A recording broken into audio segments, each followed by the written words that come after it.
Hi, everybody, and welcome to Friendlies, brought to you by the Women's Game. Our guest today is England captain and Arsenal defender Leah Williamson.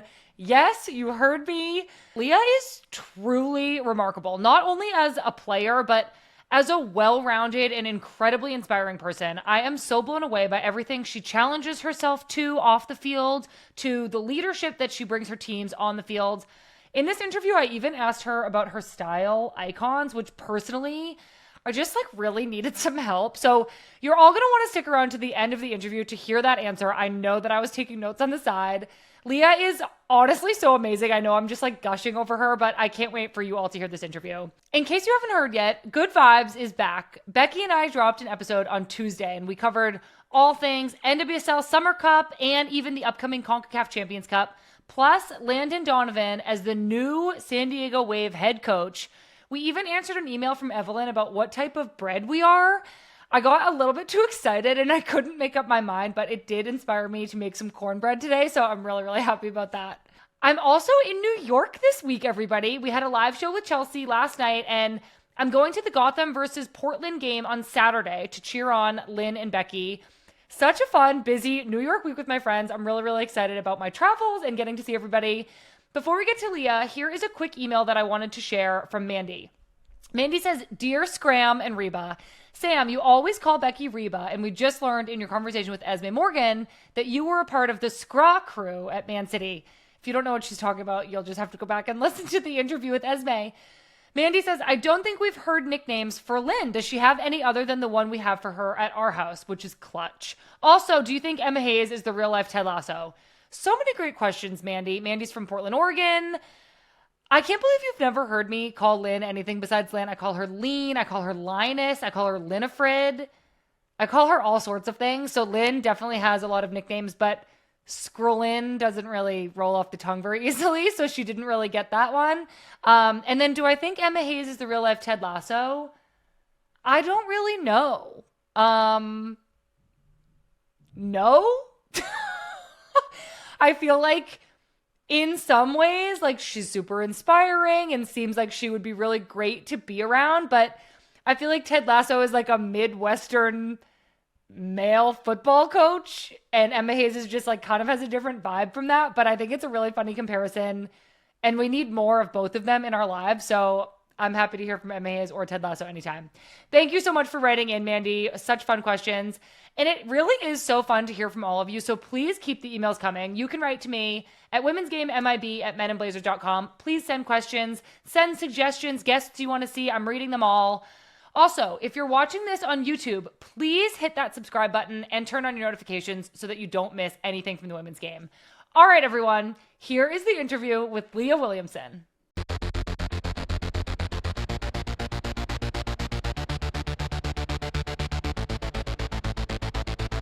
Today on the podcast, we have Arsenal defender and England captain Leah Williamson. Leah won the Women's Super League with Arsenal in 2019 and was the captain of the Lionesses' Euros win in 2022. She has also co-authored 2 books and played piano for the BBC Concert Orchestra. She's done so much to push the women's game forward in England and beyond, and I am so excited to have her on the show today. Leah has been one of our most requested guests, and we've had her name circled on our list since day one of the women's game. Leah, welcome to the women's game. Thank you for being here. Thanks so much for having me on. Very excited to be here. I know. I'm really excited to chat. So you're joining us today while Arsenal are on a preseason tour of the United States, and you're currently in Washington, D.C. I want to know, I know you've spent a little bit of time in America here on vacation. I actually hung out with you a couple of years ago in LA. We went to lunch with Kira Walsh. How do you like America? What are your impressions of it? I like it a lot, actually. I think it's very familiar. Obviously, the language. Obviously, there's cultural differences between you guys and the British, but I think although I like traveling to new places, I do like that familiarity of feeling like I'm still at home, and it's very much the same in that aspect, but you have a bit more sunshine, I feel like. Yeah. So I feel like that's what I'm always chasing. I know. I feel like the weather while you're here in the US will be a little bit different than what you guys are used to in England. Yeah, just a little bit. The fact that you can step outside guaranteed, you don't need a jumper or a raincoat, is probably the nicest thing, yeah. Yeah, it's definitely going to be warm. What do you think that your Arsenal team is hoping to get out of this tour in America? You guys have 2 games. One is against an NWSL team, the Washington Spirit, and then one is against a really familiar opponent, Chelsea. How are you guys using this time to prepare for your upcoming season? So I think, firstly, obviously, these trips now is such a nice opportunity to connect with fans, like worldwide. I think Arsenal, as a club, I think it's made the headlines, and rightly so, for the work they've done in terms of selling out the Emirates and just fan engagement. So I'm very excited, and the team's excited to sort of do that over here as well, because we know that that is over here and the support is there for us. But from a footballing perspective, obviously there's things that we know we want to work on. We've got quite a consistent team from last year, so it feels like we can really sort of build upon rather than start again. But ultimately to be competitive, like we're not here not to be competitive. It's just more, I think, focused on what we maybe need to expose ourselves on and iron out before the Champions League qualifiers. So you have been at Arsenal your entire career. You joined when you were 9 years old. And so that means that now you've been at the club for 18 years. Yeah. I want you to take us all the way back to the beginning and those early days when you first joined as a kid. What do you remember about your football and the club way back when you were 9? When I was 9, the only game you could really watch on the television was the FA Cup final every year, and almost without fail, Arsenal was in that every single year. So obviously I'm an Arsenal fan, but in terms of women's football in England, everyone wanted to play for Arsenal, and I was just the same. So I think when I came, it just sort of blew my mind. I remember my first tour. We were under 10, so I was 9. We went to Wales on a end of season tour. There wasn't an age group for us. We actually ended up playing in our under 12s. We played against them and in the same tournament as them. We ended up winning, which is amazing, first year Arsenal, whatever. But the people that looked after us, we had Emma Byrne, Jane Ludlow was our physio.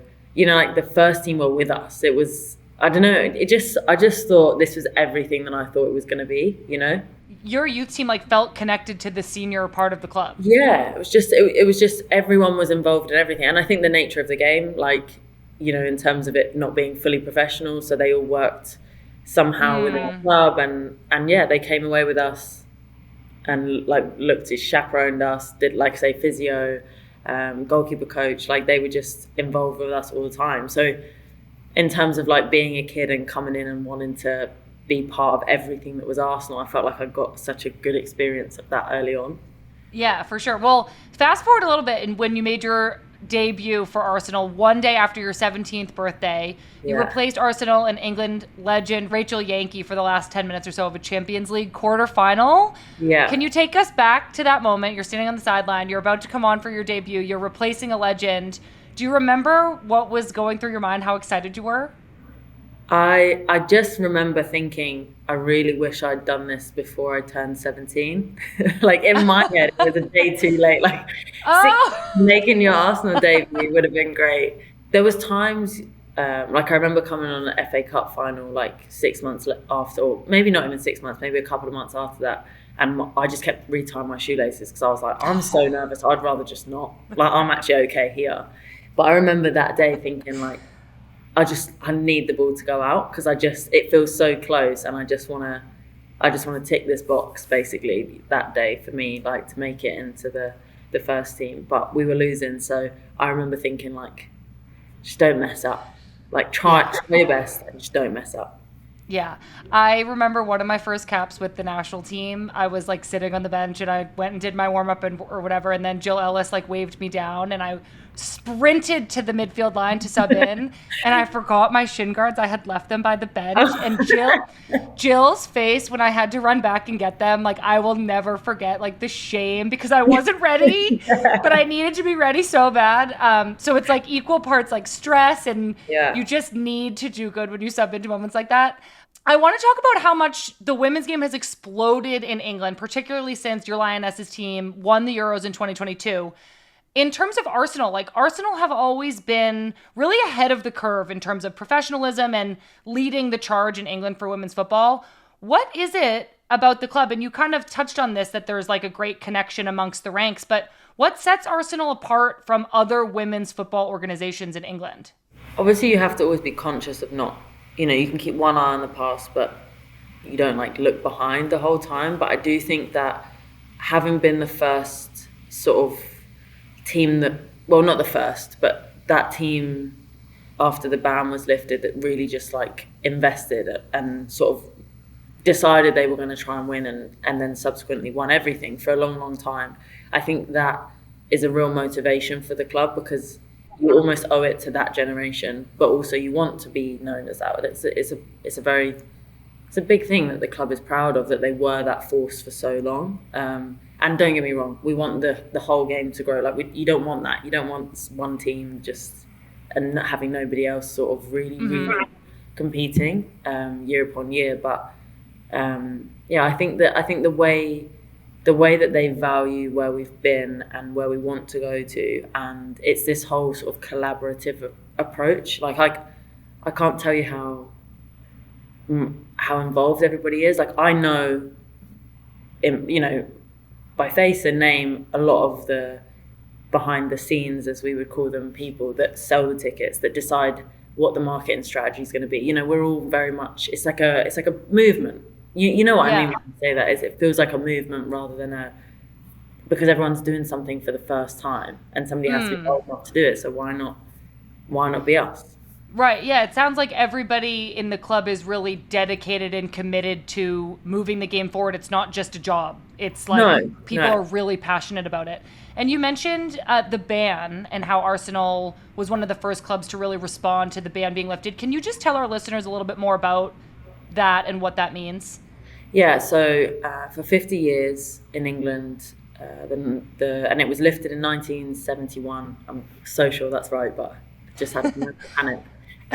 50 years it was banned, and women weren't allowed to play football in the UK, and if you did, the FA would ban you sort of for life. And I've met these women, and I've met people that were playing during that time, this sort of underground scene, and then they lifted it in 1971, and that was really the start again, because they had to start again. But before the ban, you're talking like 100,000 spectators coming to women's football games.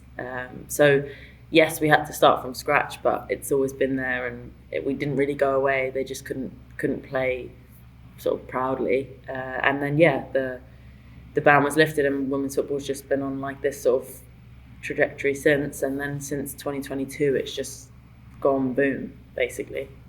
Yeah, and that obviously has a lot to do with your Lionesses team winning the Euros, and we're going to get to that in just a second. But I do just quickly want to touch on, you've made 235 appearances for Arsenal. So we know you've been at the club for 18 years. You're obviously a massive Gooner at heart. And the Emirates Stadium, you mentioned this a little bit before, is becoming your new permanent home this season. And over the last couple of years, every time you play there, it seems like there's a new record set, and the crowd is sold out. Constantly, these numbers are coming out of Arsenal and the Emirates. So as somebody who loves this club so much, tell us what it means to you to see the women's team get such incredible fan turnout each and every game at the Emirates Stadium. Honestly, so much. I obviously didn't think that this would be something that I would see in my career, let alone get the chance to play in those games. I think I'm blessed because it's the team that I support, so it feels like everything just rolls into one, and I'm getting the best of everything right now. But the fact that they do turn up and they do come week in, week out, I think it's a lovely environment. I think women's football is something that is really nice to do as a day out, but these fans are obviously committed, and I think we had if possible, I know that we would have outnumbered home fans in our away games as well. They travelled across the country, so I think it's great that we're at the Emirates because it gives them an opportunity to come in their thousands every single week, which obviously we know is restricted when you're playing at smaller stadiums. You've played in England, you know what it's like. Yeah, definitely. That's incredible. I'm really excited for your team and for the club. I think it's setting just this new standard for, if kind of this saying, like, if you build it, they'll come. The fact that so many fans can come to your games, they're coming. And we're seeing that too in the NWSL here. The new Kansas City Current Stadium is sold out every game. It's just such an incredible growth that when the fans are provided the opportunity, they're matching and exceeding those expectations. So it's incredible to see. Okay, I do want to get to that historic Euros win that your Lionesses had in 2022 that really kind of lit this spark to ignite so much of the recent growth and popularity of women's football in England. And I remember watching that game, the final, and just seeing you and your teammates so emotional at the final whistle, walking around in tears at a sold-out Wembley Stadium in London, which is your hometown. I want you to take us back there. What was the tournament like as a whole, playing the whole time in England and experiencing the fans kind of growing in their passion for women's football?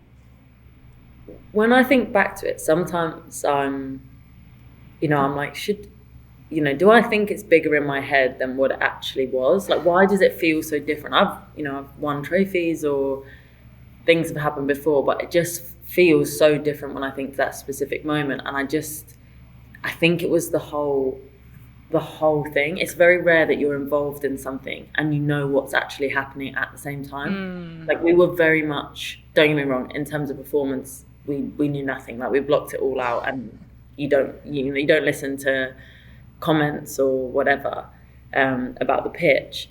But in terms of the growth of the game and the way the country just picked up on it, we knew and we could feel it. So by the time that final came round, we sat on the eve of the final, and I'm like, for us and for everybody, of course we want to win, and we ended up doing that. Like, how much that meant to us. But in terms of what happened off the back of that tournament, I knew what was coming.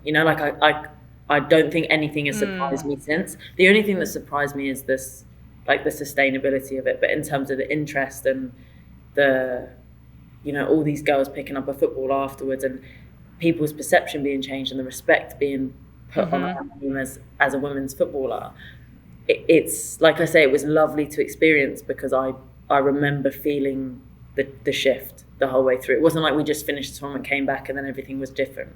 It was like a really subtle growth. And then by the time we're arriving at Wembley, we played at Wembley before, it's sold out. There is thousands of people, like all the way in, the last 20 minutes of the journey, just lying in the streets. And I'm like, it gives me goosebumps now, because I'm like, this is... I know. I have goosebumps too. That it's so cool to hear you talk about. How does it feel to know that your team was the team to be the catalyst in that change?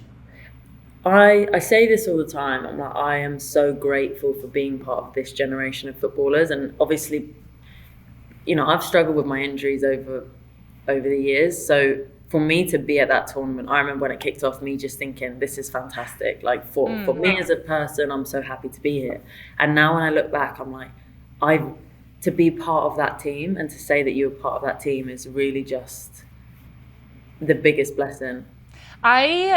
Obviously it's different, but I feel like, especially, I understand some of your experience with injury. And I think when you, for me, have now at the end of my career and looking back, my winning the World Cup in 2019 is so much more special now than it ever could have been, because it's the only World Cup I'll ever get to go to.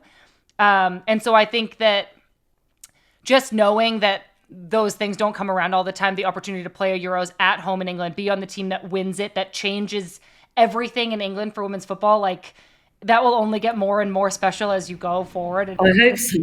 I try and downplay it sometimes. I'm like, Leah, you need to let this go. But then I think, why not? Like, I mean, why should I? It's incredible. And it's really, really cool to hear you talk about it. When the whistle blew and the game ended and you knew you guys had won, do you remember what you were feeling? I remember it like it was 2 seconds ago. Like, all the feeling in my body just like dropped out of me. Like, I just remember, I could have worded that differently, but everything just like, it was air, like my whole body, I collapsed. Like, I remember collapsing into relief. Yeah, relief. Relief is the best word. And I felt guilty after. Not guilty, but I thought, that's so sad that I was relieved. And I thought, no, 56 years, our country hadn't won anything. Like, and I felt that I'm a fan. Like, I've watched tournaments and willed the teams to win, men and women. But I remember, because I look at the pictures now, and I'm on my knees. I've fallen back on my knees and I fall to the floor. And I think, number one, I don't think my knees could do that anymore. Number two, I'm so sad for Millie, because she came to celebrate with me and I'm gone. I was like, no, I don't have the strength to even stand anymore. So yeah, it was unbelievable. It is a huge relief. I definitely understand that. So England's next major tournament will be the Euros again next summer, and you'll have the chance to do all of that all over again in Switzerland this time. But your England team will look a little bit different. Jill Scott and Ellen White have retired, and we actually got a fan question for you from Dre Marie 23 on Instagram. Who are the next up and comers within the English game and the national team that you're really excited about? It's funny when you look back, also when you appreciate players when they've, like when they're gone. I think we all appreciated them at the time, but it's funny how you just sort of look at them and you think, wow, they were really, really good at that, or we really valued that. And the kids coming up that I think,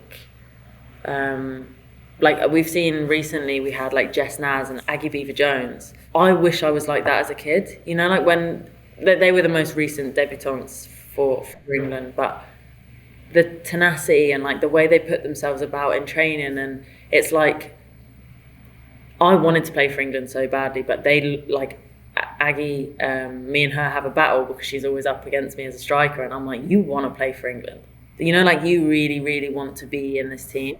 And I like that. She had a great season for Chelsea. But I think you've got Grace Clinton, again, like great season, sort of like first real season in the WSL. So I'm excited to see how they all sort of, like I said, they are our most recent debutants. Yeah. I'm excited to see what they do to push the squad and like how they push up. I know this next generation, they're so inspiring. I feel, and this is my words, not yours, but I feel like some of the young players, even for the RUS team, they just like already know who they are and what they bring to the table. Like I think about Trinity Rodman and her confidence at her age and her ability to just be like, this is what I'm doing and I'm doing it for this team. I was like, please let me be on the team. And Trinity is like, I'm here. I'm ready to score goals. Like, this is what I'm doing. Yeah. And I think that mentality is so cool. I love it. I'm the same. I was the same as you. Like, what do you need me to do? Anything you need me to do, like, I'll do it, no matter what it is. And then like finding your own feet. Whereas these girls are like, this is who I am. This is what I'm good at. And I think fair enough. Like, obviously, there's a level of humility, and you need to be able to function in a team. All of these things that sort of go as they're a given. But I think when it's your turn to step on the pitch, I'm like, why not? Also, you're stepping into a very successful team, like a team that has been there, has done it. So to come in, you need to do something to like really push us, and it's their responsibility. I think it's a really fine line between asking like up and, because I remember when it was me, I was like, I really want to drive my teammates, but also I need to support them. And I feel like with these guys now, it's like, I'm here to make you better by being this good, and then you need to be this good, Yeah, totally. Which I think is a really good mentality to have. Yeah, I think it's also a product of how much the game is growing and where these teams are at and where the opportunities these players have now. So it's so incredible. The next generation is just, I always say they scare me, but they impress me so much. I always say, like, you should be better than I am, because what you have and the opportunity you have. If you're not better than me by my age, then there's a problem. Okay, so Leah, one of the things that always stands out to me about you and your career are all the things that you also do off the field. Your advocacy, your commitment to growing the game, and then further, you always seem to be growing yourself as a person, and I find that really inspiring. So I went on your Instagram before this, and I saw you traveling, going to F1 races, going to Wimbledon, playing golf, going to Glastonbury, going to Gucci fashion shows, selling your books, working on your books, and also at the same time, you're playing for Arsenal, you're playing for England, you're like leading the way for women's football in England. So I just want you to tell us a little bit about how you try to spend your time and how you value like these commitments that you have off the pitch and why those things are so important to you. I've always known that it was really important for me as a person, knowing who I am, to have a balance. So I always say I love my job because every day I turn up, I haven't, obviously there's times that you do, but when I leave work, I leave work. And then when I come back the next day, I start work again. And I know then for those however many hours of the day that I'm there, I have everything in me to, and I would hope that my teammates say that, like when I train, and like, and when I play, I leave. I think, you know, I've been injured so many times. I think it's fair to say I literally leave my body, everything it has, I give to my team. But I know that mentally, for me to appreciate that, I really don't want it to. We make so many sacrifices. We miss family weddings. We miss birthdays. We miss all of these things that I wouldn't I wouldn't change it, because it's what I decided to do and it's the role that I've decided to step into as a footballer. But there's certain things that football doesn't last forever, and I have to know who I am when it finishes. And so I just, I have my passions. I like doing different things, and as long as it doesn't detriment my training, or, you know, and you get older, that's a good lesson, because as you get older, you realize, oh wow, I really do need to sit down today. Like, I really can't go out today to a concert or something and be on my feet for 3 hours. It's just in moderation, and like I say, it's always kept me in a great mental. Some people can play football and love football and be obsessed with football. It's just never been me. I think because I'm a fan as well, it does consume so much of my life. I wear an earring, an Arsenal earring. That's not because I'm a player. That's because that's what my family have done, and I'm a fan. You know, like, it's in me every single day, and I live and breathe it. But I have to have my time to just switch off, to come back fresh. Yeah, well, it really resonates with me that you say you have to know who you are outside of football as well. And I think it's because when I had to retire from injury, I struggled so much finding other things I enjoyed doing, other things I was good at that I wanted to do. And so when you were injured and I wanted you to tell us a little bit about playing the piano for the BBC orchestra. Like, you inspired me to try and do other things too. I think it's so hard to separate your identity as a footballer from who you are then when you're injured and you're not playing and you're not being that teammate that you value so much about yourself. So I was just hoping you could share with us, I know you were out injured with your ACL and you performed at this orchestra, and I was hoping you could tell our listeners a little bit more about why you decided to do that and what it was like. Yeah, so I had a bit of feedback once, well, multiple bits of feedback, when I did my first major injury when I was like 16, 17, and apparently I was not very nice, and I wasn't a nice person to be around, and I didn't cope with it very well, etc., etc., etc. So that was my first lesson of like, okay, Leah, you need to have something else, because this could happen.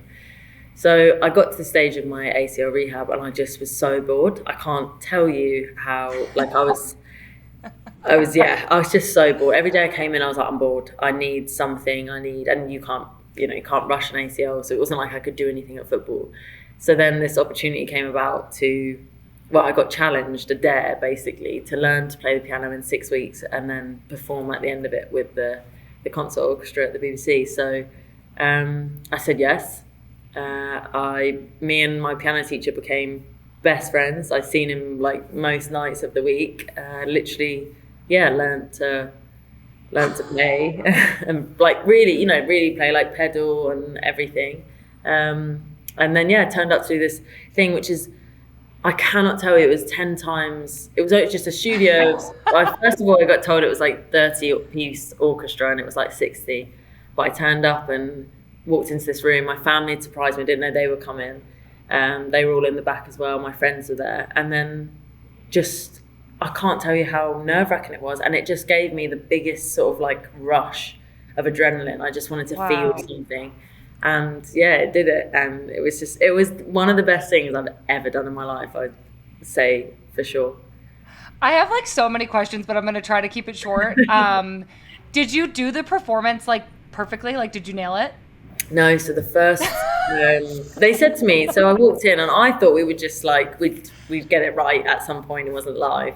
And he was like, right, you've basically got like, 20 minutes. We're going to try and do this. This is how we record with like real people, real artists. So I was like, okay. Then we started the first one, and I started, and I just lifted my hands. I was like, I'm so out of it. So I was like, can we start again? And then I got one take. I got really, like, it was the whole way through. I played every note, and I have never ever been so proud of myself. It was so hard. I sat down and my hands like were literally going like this, and I said, I don't know what I'm going to do. I can't do it. It was awful and great at the same time. Do you still play piano now? So funny story. I only have the thing, I only had a keyboard before that with like, it's missing like 20 keys. So you can have it, and then I have just like I've moved house. So now I'm ready. Okay. So me and Charles, my piano teacher, are going to go piano shopping. Oh my gosh, that Yeah. is so cool. Leah, that is honestly, I loved reading about that story, and thank you for sharing that with us. That's amazing. That's really, really cool. We only have a couple more minutes, so we have a couple quick questions from the fans, Leah. We asked people to send in some questions for you. SBs wants to know if you'll ever write an autobiography. If I have something to write about, I don't think I've got much to speak about just Oh yet. my God. It'd be I a short autobiography right now. Well, maybe someday, but I think it would be fascinating. Leah Johnson 2402 on Instagram asks if you have any advice for someone rehabbing an ACL. I think the best piece of advice I can give you is that it's rubbish and it is boring and you have to be so patient, but the process teaches you so much about yourself. And what you're about to do, you've been like gifted this opportunity to like really, really do a deep dive on yourself and test yourself. And I think that's really rare to be forced into that situation. And I think take as much out of it as you can. Yeah, definitely. Okay, this is our last question. This one is from AWFC Jenny, but I put it in here because I need to know, who are your style influencers? Oh, great question. So Princess Diana is a big one for me. The switch up, like how she could do it all basically. Peggy Goo, I think she's really cool. I think there's things about her style that are she just does it right. And I think the final one probably was a great question. It's a great question, but like that whole grungy, like Billie Eilish, you know, like the gender fluid sort of dressing. I love it. Well, you're very fashionable. I'm going to be typing all of these names into Google and taking notes on what outfits I should be getting. Leah, this has been so much fun chatting with you. I really hope you enjoy your time over here in the U.S. and good luck with Arsenal this season. I will be cheering you on from afar, so thanks for coming on the show. No, thanks for having me. Leah is so awesome. I loved talking to her and just hearing about all of the cool things that she does. We can watch Arsenal play Chelsea in their next preseason game this weekend on DAZN on Sunday. Chelsea and Arsenal are playing each other in DC on both of their USA tours, and I can't wait to see the matchup between two of the WSL's top teams. All right, we have tons of incredible content dropping this week and next week, so thank you all so much for being here with us. Please make sure you're subscribed to this podcast feed, or if you're watching on YouTube, to this YouTube channel. And you can follow along with us on social media at Women's Game MIB on Instagram, Twitter, TikTok, and Threads. Next week, we have a special Good Vibes dropping on Tuesday, so stay tuned for more on that. It's very exciting, everybody. And then we have another Friendlies episode dropping next Thursday with Alessia Russo. Alessia was really fun to talk to. We chatted all about Arsenal, her incredible and so memorable backheel goal at the Euros in 2022. And we asked her a bunch of fan questions that you all sent in for her. She was so great, and she's already off to a hot start with Arsenal this preseason, having scored 2 goals against the Washington Spirit last weekend in a friendly match in DC. I can't wait for you all to hear from her. Thank you all so much for being here and being a part of this with us. We'll see you soon.